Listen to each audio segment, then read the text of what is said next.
皆さんこんにちは、うつベンチです。今回はベンチプレス18号プログラムのセットの組み方を徹底解説ということでお話をしていきます。世の中にはいろいろなセットの組み方やプログラムがありますが、自分にとって何がいいのか見つけるのは難しいと感じている方もいるかもしれません。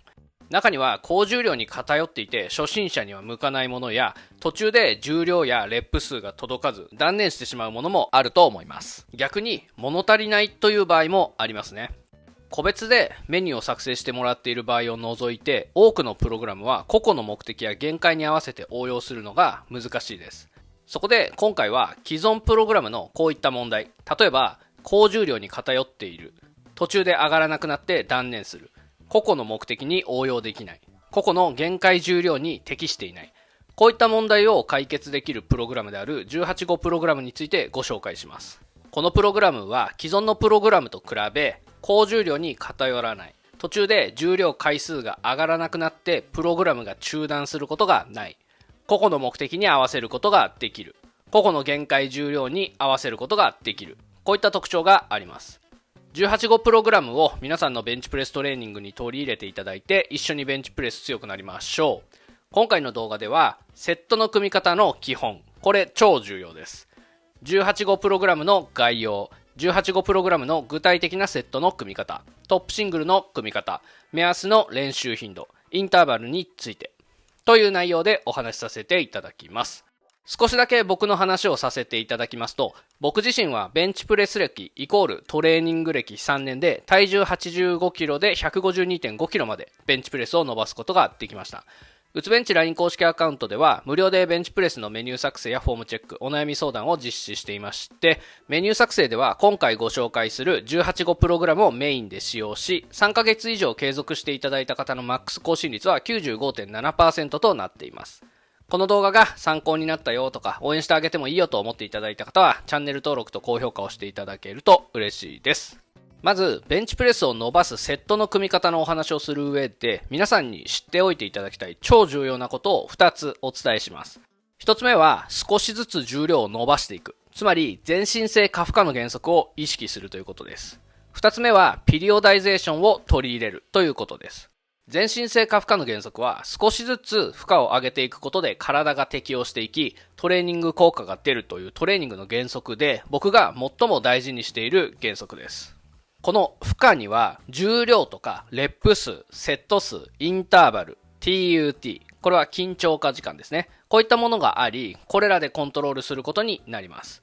必ずしも重量回数だけが負荷ではなくて TUT を長くすることなども含めることができますので、負荷の調整は非常に細かくすることができます。重量やレップ数に関しては多少重量が軽くレップ数が少なく感じることがあっても、決められたセット数を決められたレップ数で全身的に進めていくことが重要です。これの反対は急進的、つまり急激に負荷を上げるということですね。重量や体力に余裕があるので急激にレップ数やセット数を増やしたりインターバルを短くする、追い込むということは急進的な負荷の増やし方になります。これをやってしまうと何が起こるかというと、まず急激な負荷の上昇に体が適応することができず、トレーニング効果が出づらくなります。または怪我をしやすかったりもします。また変数が増えすぎてしまって、変数というのはいろいろ変わる数字ということですね。この変数が増えてしまって改善をしようとした時に何が原因で悪くなってしまったのか、もしくは何が原因で良くなったのかということが分析しづらくなります。こういった理由から変数を増やしすぎると結果的に改善が進まず重量が伸び悩む原因になります。ですので負荷は少しずつ増やす、全身性過負荷の原則を意識しましょう。2つ目はピリオダイゼーションです。ピリオダイゼーションとは木分けトレーニングのことで、決められた期間で重量やレップ数を変更していくトレーニング方法です。ピリオダイゼーションには大きく分けて線形ピリオダイゼーションと非線形ピリオダイゼーションがあります。線形ピリオダイゼーションは一般的なピリオダイゼーションの方法で、一定期間に区切って重量を上げてレップ数を減らしていきます。一般的な例としては1周目に80キロ ×10 レップ ×5 セット、2週目に85キロ ×8 レップ ×5 セット、3週目に90キロ ×5 レップ ×5 セットのように週ごとに重量を上げてレップ数を減らしていきます。もう一つの非線形ピリオダイゼーションは、毎回のトレーニングにおいて重量やレップ数、セット数を決めずに行うトレーニング方法です。今回は線形ピリオダイゼーションを使用してプログラムを組んでいます。この2つの重要なことに共通するのは、どちらも計画的にトレーニングを行うということです。モチベーションや体調によってトレーニングの内容を変えるのではなく、あらかじめ少なくとも1ヶ月分ぐらいは決められたトレーニングを淡々と機械的に行っていくということが非常に重要です。少しの期間、例えば1ヶ月ぐらいで重量が伸びないからといってトレーニング内容を変えてしまうと、結果が出ないばかりか、結果が出たとしてもなぜ結果が出たのか分析することができず、場当たり的な重量アップになります。つまり再現性がないということです。継続的に重量を伸ばしていくためにも計画的なトレーニングを心がけましょう。では本題に入ります。今回紹介する18号プログラムでは、実際に僕がマイナス12キロの減量中に130キロを突破した時に作ったプログラムで、考え方はシンプルですが、いくらでも応用が効くプログラムになっています。18号というのはプログラム中に行うレップ数のことで、10レップ ×5 セットからスタートして、8レップ ×5 セット、5レップ ×5 セットとレップ数を減らしていきます。なので18号です。口述しますが、セット数は習慣の練習頻度によって調整していただいて大丈夫です。推奨する習慣のセット数は、初めのうちは15から20セットぐらいがいいと思います。この辺は個人差もあるので、皆さんで調節していただければと思います。僕は習慣30セットぐらいのことが多いですね。18、5というレップ数なんですけど、実はこれ正直何でもいいんですよ。少しハイレップ気味の練習がやりたければ12、18でもいいですし、筋力寄りの練習がしたければ853でもいいです。531でもいいですね。531は既存のすごくいいプログラムと名前が被るので、ちょっとあれですけどね。いくらでも応用が効くといったのはそういう意味です。18号プログラム自体は決められたプログラムというよりは概念に近い部分がありますので、そういった風に捉えていただければと思います。ただ、あまり低レップに偏るのは特に初心者の方には良くないと思うので、だいたい体重が70キロぐらいの人であれば120キロぐらいまでは18、5のセットでいいんじゃないかなと思います。で、この10レップ、8レップ、5レップというレップ帯をどれぐらいの期間で分けるかという話なんですが、これが人によって異なってきます。ここに関しては具体的な流れでご説明していきます。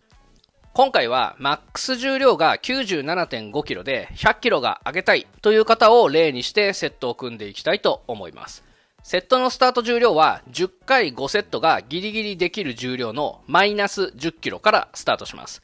例えば10回5セットが75キロでギリギリであれば、セットのスタート重量を65キロ ×10×5 からスタートします。10回5セットがギリギリの重量というのをどういう風に知るかというのは3つ主にあると思っていて、1個目は過去の記録ですね。で、2つ目が10回1セットがギリギリの重量っていうのを計測して、そこから5キロ引いた重量を10回5セットのギリギリの重量と仮定するという方法。3つ目はマックス重量から10回1セットの RM 換算を出して、その重量から5キロ引いて10回5セットのギリギリ重量とする場合ですね。最初に紹介した過去の記録から後ろに行くに従って正確性が下がっていきます。僕の場合はこんな感じでマックス重量を入力すると自動でセット重量が計算できるようなものをスプレッドシートで作っています。こんなん作れないよって思う方もいらっしゃると思いますが、正直僕もあんまり関数とかって詳しいわけじゃなくて、このスプレッドシートもほとんどマイクロソフト Bing が提供しているコーパイロットという AI を使用して作成しています。無料のチャット GPT より少し頭がいい感じのやつですね。誰でも使うことができます。で、自分が多少の知識をインプットしておけば、あとは全部 AI 側で関数とか組んでくれるので、誰でもできると思います。スプレッドシートで出すこともできます。こんな感じの筋トレ×AI っていう動画も近日出す予定ですので、もしよろしければチャンネル登録をしてお待ちください。話を元に戻しますと、こんな感じでセットのスタート重量は65キロ ×10×5 でスタートすることが決まりました。そうしたら初回は65キロ ×10×5 でセットを実施します。65キロ ×10×5 が成功したら次回の練習の時はプラス 2.5 キロ重量を上げて 67.5 キロ ×10×5 でセットを組みます。67.5 キロ ×10×5 が成功したら、次の練習では70キロ ×10×5 ですね。またプラス 2.5 します。これを繰り返していると、どこかで上がらなくなるっていうことがあると思います。例えば、5セット目が8レップになってしまうという感じですね。そしたら次回の練習では失敗した重量と同じ重量で8レップ5セットを行います。今回のケースでご説明すると、72.5 キロ ×10×5 の5セット目が8レップだったと仮定しましょう。そしたら次回の練習では 72.5 キロ ×8 レップ ×5 セットというふうにします。2レップ減らした 72.5 キロ ×8 レップ ×5 セットはおそらく楽に感じると思いますが、これで大丈夫です。理由は後ほどお話しします。72.5 キロ ×8 レップ ×5 セットが成功したら、プラス 2.5 キロ重量を上げて、次回の練習での重量は75キロ ×8 レップ ×5 セット。その次は 77.5 キロ ×8 レップ ×5 セットという形でセットを進めます。そうすると、10レップと同様にどこかで限界が来ると思います。今回は 77.5 キロ ×8 レップ ×5 セットの4セット目と5セット目が5レップになってしまったと仮定しましょう。そしたら次回の練習では失敗した重量と同じ重量で5レップにします。今回の例では 77.5 キロ ×5 レップ ×5 セットですね。ここも重量は据え置きでレップ数が減っているので楽に感じると思いますが、それで大丈夫です。なぜ楽でもいいのかということなんですが、例えば8レップで限界近いセットをやったとします。そうすると、フォームを崩さないように意識していたとしても、少しずつフォームが崩れていきます。こちらの動画でもお話ししているんですが、ギリギリのセットを繰り返していると、フォームが少しずつ崩れて、崩れたフォームというのが反復練習によって定着します。負の反復練習ですね。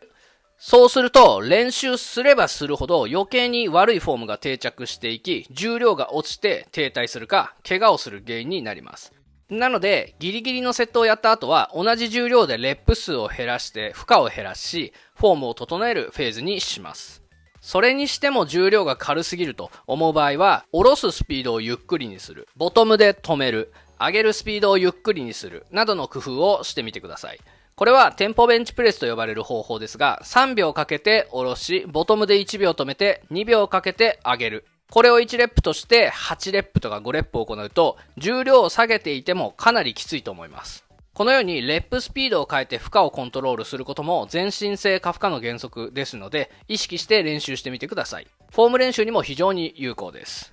で、77.5 キロ ×5 レップ ×5 セットが成功したら、今までと同じように次回の練習でプラス 2.5 キロずつ重量を上げていきます。そうするとまたどこかで限界が来ると思います。今回は85キロ ×5 レップ ×5 セットの5セット目が4レップで失敗したとしましょう。そしたら次回の練習の時は85キロのレップマックスを測ってみてください。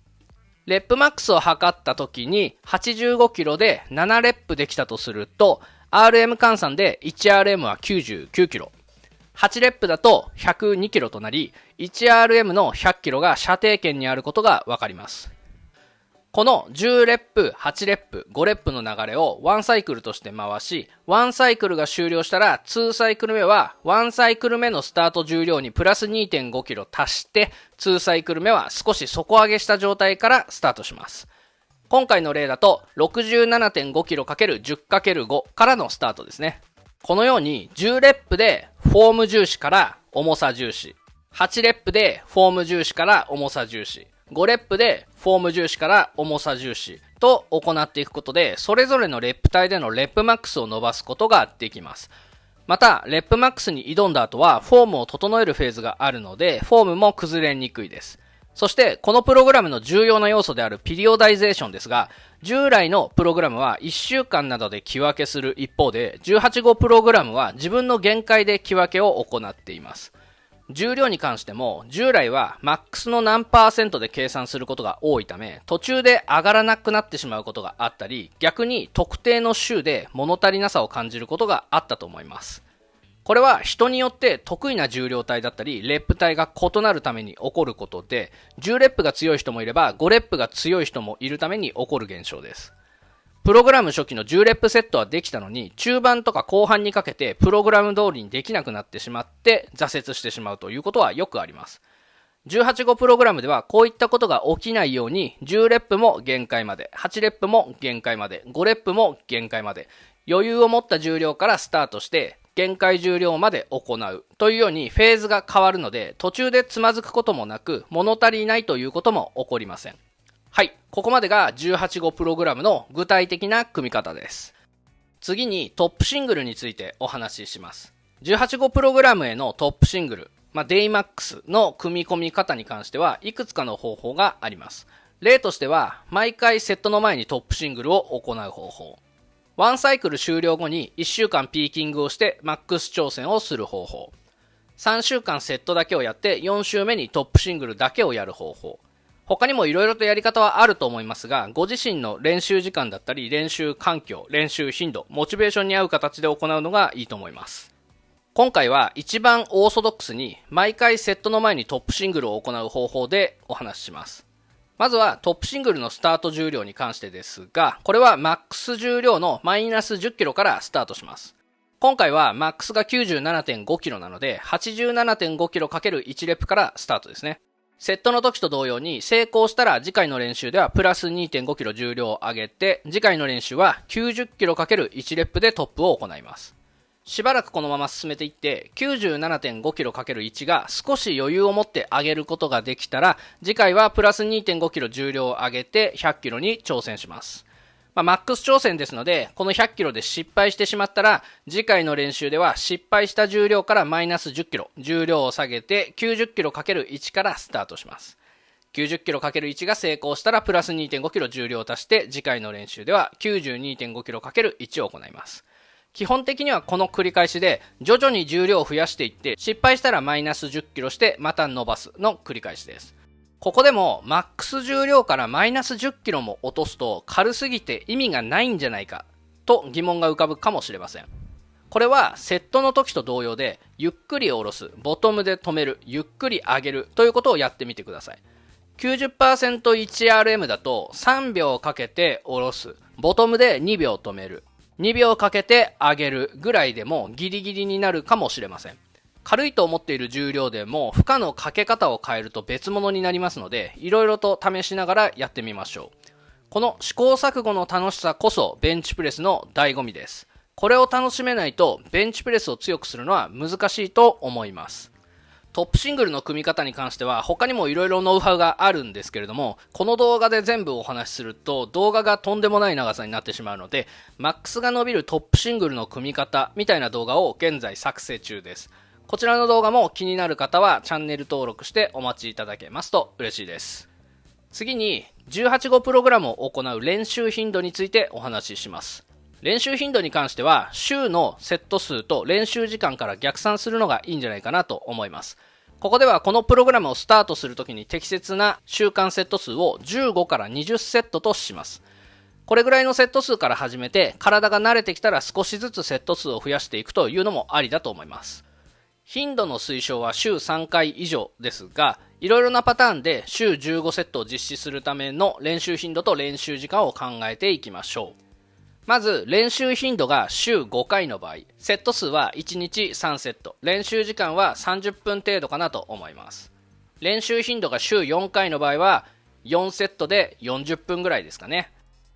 練習頻度が週3回の場合は1日あたりのセット数が5セットで時間は50分ぐらい。ここからは非推奨ですが、練習頻度が週2回であればセット数は1日あたり8セットで時間が70分ぐらいですかね。で、練習頻度が週1回の場合はセット数が1日あたり16セットで練習時間は90分ぐらいという感じでしょうか。練習時間に関しては目安程度に考えてください。僕だったらこれぐらいになるかなという感じです。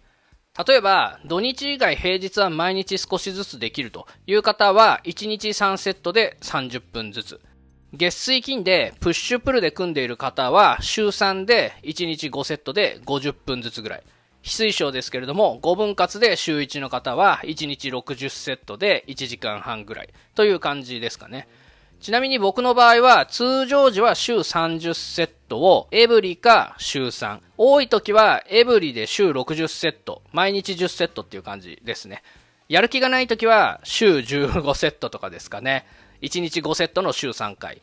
怪我をしている時を除いて、最低でも週3回のトータル15セットはやるようにしています。ただし僕の例は徐々に初めの週15セットから増やしていった結果ですので、やり始めの方とかは15セットからスタートして徐々にセット数を増やすようにしてください。これも全身性過負荷の原則ですね。これにトップシングルを入れるのかどうか、入れ方は先ほどお伝えした通りですね。あとは次にお話しするインターバルをどうするのかということを組み合わせていくと、自分に合ったいいメニューが作れると思います。次にインターバルです。インターバルについてはいろいろな意見があると思いますが、僕のインターバルのベストな取り方としては、全力で次のセットに臨めるまでインターバルを取るです。つまり余裕なら1分でもいいですし、きつければ10分でもいいです。あまりにインターバルが短いと全然次のセットで出力が出ないですし、長すぎると季節によっては冷えて体が動かないので、そこは気をつけていますが、それ以外はしっかり休んでセットに臨むという感じです。とはいえホームジムでラックの使用制限がない場合を除いて、ラックの使用制限などで時間があまりないとインターバルで10分とかは取れないと思います。そういった場合はセット数と使用可能な時間からインターバルを逆算して、その時間を最大インターバルにするでいいと思います。インターバルがもっと長ければまだ上がったのにということはあるとは思いますが、ベストではないにせよベターな選択だと思います。そのインターバルでの自分の限界はそこまでだということですね。あまりインターバルの時間を同じにするということは気にせず、セットをクリアするということに焦点を当てる方がいいと思います。冒頭でも少しお話ししましたが、変数を増やしすぎると目的が曖昧になって集中力が分散した練習になります。また何が悪かったのかということの分析が非常に難しくなります。例えばインターバルの時間、セットのクリア、追い込む、効かせるなどいろいろなことを考えながら練習するより、セットをクリアするということに集中した方がベンチプレスの重量を伸ばす上ではいいと思います。他の全てはセットをクリアすることのために合わせるという感じですね。ビジネスなんかでは選択と集中というふうに言うかもしれません。なので僕はセットをクリアするためだけに焦点を当てて適切なインターバルを取っています。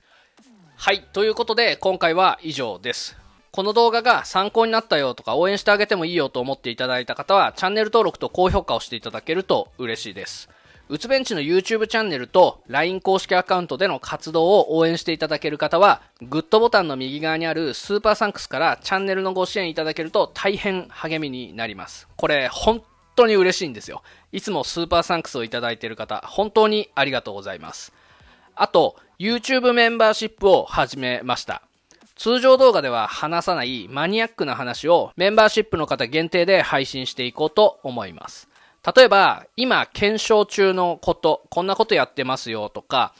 こういうのってうまくいくまではあんまり通常動画では出さないんですよね。あとは細かいストレッチとか細かいコンディショニング、あとはトレーニングの考え方などですね。490円に設定していますのでチャンネル登録をしていただいてメンバーになるのボタンからよろしければご参加ください。通常動画の方は今まで通り出し惜しみはしませんのでご安心ください。それではこれからもベンチプレス頑張りましょう。それではまた次回。